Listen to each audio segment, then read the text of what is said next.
কাঁচা পেঁপে দিয়ে গরুর মাংস যদি একবার এইভাবে রান্না করেন, ইনশাআল্লাহ দেখবেন আপনার পরিবারের সবাই কত বেশি পছন্দ করে। আমি আজকে গরুর মাংস দিয়ে রান্নাটি করছি। আপনারা চাইলে খাসির মাংস, হাঁসের মাংস, মুরগির মাংস দিয়েও কিন্তু সেম রেসিপিটা ফলো করে রান্না করতে পারেন। আজকে রান্নার জন্য 1 কেজি পরিমাণে সলিড গরুর মাংস নিয়েছি। এবার আদা বাটা, রসুন বাটা, জিরা বাটা, মরিচের গুঁড়া, হলুদের গুঁড়া, স্বাদমতো লবণ আর তেল দিয়ে সব কিছু ভালো করে মাংসের গায়ে গায়ে মাখিয়ে নিচ্ছি। আমি আগে মাংসটাকে ম্যারিনেশন করে রাখবো, 20 মিনিটের জন্য রেস্টে রেখে দিয়েছি। এবার পেঁপেটাকে রেডি করে নিচ্ছি। এখানে আমি একটা গাছ থেকে পেড়ে পেঁপে নিয়েছি, মিডিয়াম সাইজের, বেশি একটু বড় না। পেঁপেটা 1/2 কেজি হবে পেঁপের ওজনটা।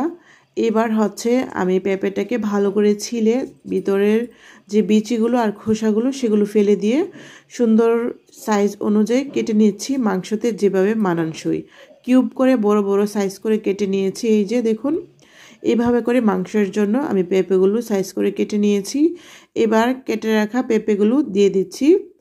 আর আমি সাথে অল্প কিছু আলু ব্যবহার করছি।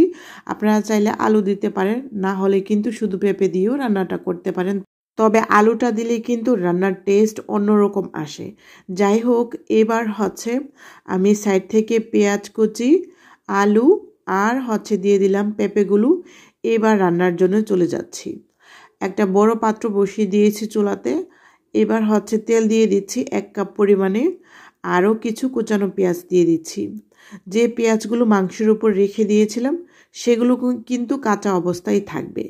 যাই হোক, পেঁয়াজগুলোকে নেড়েচেড়ে ভালো করে লাল লাল করে আমি ভেজে নিয়েছি। সুন্দর বাদামি রং করে ভেজে নেবেন, পেঁয়াজগুলো যাতে পুড়ে না যায় সেদিকে খেয়াল রাখবেন। এরকম বেরেস্তা টাইপের করে পেঁয়াজগুলোকে সুন্দর করে ভেজে নিতে হবে। এইবার সব কিছু একসাথে দিয়ে দিব। মাংস, পেঁপে আর আলু, পেঁয়াজ একসাথে সব কিছু দিয়ে দিব। ব্যালেন্স রেখেই কিন্তু রান্নাটা করব। অনেকে বলতে পারেন আলু আর পেঁপে গরুর মাংসের সাথে দিলে তো সব কিছু একসাথে গলে যাবে। মোটেও না, আপনারা দেখতে থাকুন, আশা করছি টিপস সহকারে রেসিপিটা শেয়ার করতে পারবো। এবার আমি ভালো করে নেড়েচেড়ে সব কিছু একসাথে মিশিয়ে নিচ্ছি। মিশিয়ে নিয়ে তারপর বেশি পানি ব্যবহার করব না, অল্প একটু পানি দিব। তার আগে আমি যে পাত্রটাকে ম্যারিনেশন করে রেখে দিয়েছিলাম, যে পাত্রতে, সেই পাত্রটাকে একটু নিংড়িয়ে নিয়ে তারপর পানি দিয়ে দিলাম। এবার চুলাতে বসিয়ে রেখেই দারচিনি, এলাচ একটু ছেঁচে দিয়ে দিচ্ছি। শিলপাটাতে ভালো করে ছেঁচে দিয়ে দিবেন।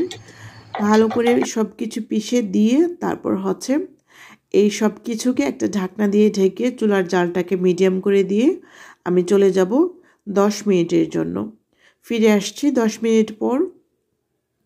এবার 10 মিনিট পর মাংসটা অল্প একটু পানি ছেড়েছে, মাঝখান থেকে একটু নেড়ে দিব যাতে তলানিতে না লেগে যায়। এবার ভালো করে নেড়ে চেড়ে আমি চুলার জালটাকে মিডিয়াম করে দিয়ে, বেশি জোরে সোরে আগুন দিব না, মিডিয়াম টু লো করে দিয়ে কিন্তু রান্নাটা আমি করব। আর পেঁপে, আলু আর মাংসের গায়ে থেকে যতটুকু পানি ছাড়বে আর যতটুকু পানি দিয়েছি সেটা দিয়ে কিন্তু আজকের রান্নাটা আমি করব।